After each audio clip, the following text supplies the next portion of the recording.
1850 টাকা বেচতেছি, আপনারা এসে না 1750। আমাদের জন্য 100 টাকা স্যার। ইন্ডিয়া যদি না যাইতো তাহলে এই মাছ হইতো 1400 টাকা কেজি। ইন্ডিয়া যাচ্ছে এই কারণে মাছের দামটা বাড়ছে, আর নদীতেও মাছ কম এবার। ইন্ডিয়া 1800 টাকা আমিও কালকে কিনে দিয়েছি, 12,66,000 টাকার মাছ আমি কিনে দিয়েছি নিজে। ওনারা বলতেছে সাংবাদিকরা আসার কারণে 100 টাকা কম বলতেছে। আসলে সবসময় এক দাম হওয়ার কথা, আর শুধু সাংবাদিক আসলে যে কম হবে এমন না, সবসময় দাম সিট থাকার কথা। আপনারা আসার আগে এই দামই বলছে 1850 টাকা, এখন আপনারা আসা বলছে 100 টাকা কমে, এতটুকু। সরকারের এখন যারা আছে তারা তো বলতেছে এটা আসলে রপ্তানি করা হচ্ছে মানে দেশের স্বার্থেই, এখানে আসলে আমাদের বিবাদ করার কিছু নেই। আসলে দেশের স্বার্থে এখন একটা স্বৈর শাসক পতন হওয়ার পরে এখন দেশে আসলে ভালো কিছু করার জন্য যদি রপ্তানি করতে হয় আসলে তো কিছু করে না, কিন্তু আমাদেরকে তো মনে করেন দাম আপনার ন্যায্য দামের ভিতরে আসা উচিত।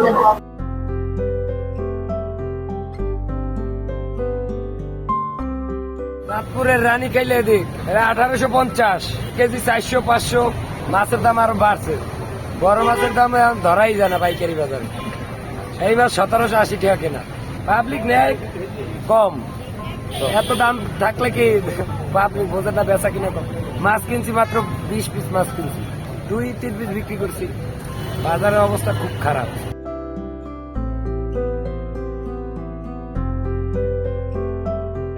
এগুলো বিক্রি করছি 2200 টাকা। আগে এইগুলো এসে গেছিল 1850 টাকায়। এখন মাছ কম পড়ার কারণে আর কি মাছের দাম বাড়তি।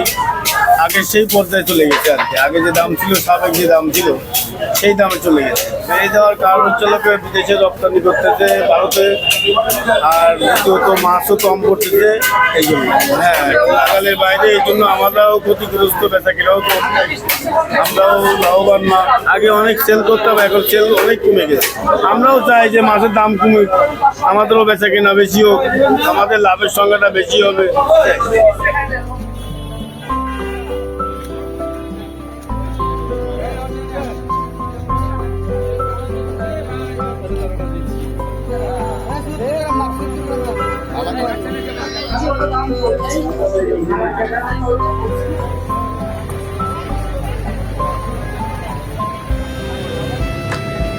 রানী খাইলে দিক। সংবাদ, ফিচার ও অনুষ্ঠানের জন্য ভিজিট করুন সংবাদ প্রকাশের ওয়েবসাইট এবং যুক্ত থাকুন ফেসবুক পেজ ও ইউটিউব চ্যানেলের সঙ্গে।